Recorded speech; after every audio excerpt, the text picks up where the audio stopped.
रविराज साबळे पाटील यांच्या जीवाला धोका आहे.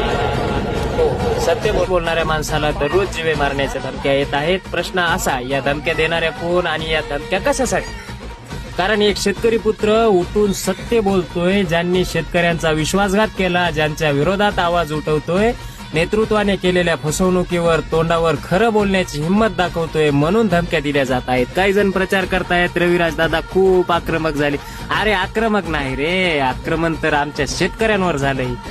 फक्त एकच सांगा, आमच्या हक्कासाठी लढताना पूजा करायची का की 5-50 खोक्याचं राजकारण मान्य करून हो दादा म्हणायचं? फॅक्ट असा आहे की रविराज दादांनी त्याच लोकांना आधी सपोर्ट केला होता, पण ज्या दिवशी आमचा शेतकऱ्यांचा विश्वासघात झाला त्या दिवसापासून ते शांत बसणार नव्हते.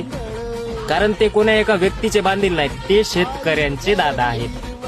हा माणूस स्वतःच्या जीवाची पर्वा न करता आमच्या फसलेल्या पिकासाठी, आमच्या कर्जात बुडालेल्या घरासाठी, आमच्या सत्यासाठी लढतोय. त्यांना माहिती आहे ते कोणाशी पंगा घेत आहेत, पण तरीही ते मागे हटत नाहीत.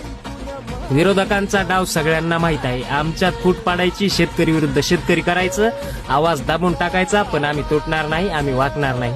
आमचे आधारस्तंभ फक्त 3: सन्माननीय मनोजदादा जरांगे पाटील, जे न्यायासाठी स्वतःच्या जीवाची बाजी लावतात, रविराज साबळे पाटील, जे सत्याला आवाज देत आहेत, आणि तिसरे म्हणजे आम्ही शेतकरी, जे ही लढाई थांबवू देणार नाही.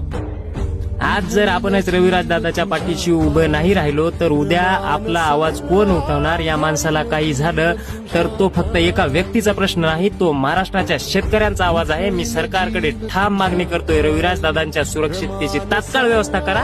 आणि माझ्या शेतकरी बांधवांनो, या रीलला इतका सपोर्ट द्या की हे धमक्या देणाऱ्यांची हिंमतच उरणार नाही. आणि हो, रविराज दादाच्या केसाला देखील धक्का लागणार नाही, एवढं लक्षात ठेवा. महाराष्ट्र पेटवून उठेल. कमेंट मध्ये एकच आवाज हवा, I stand with Raviraj Sable. आम्ही दादांच्या सोबत आहोत आणि राहणार आहे. जय जवान, जय किसान.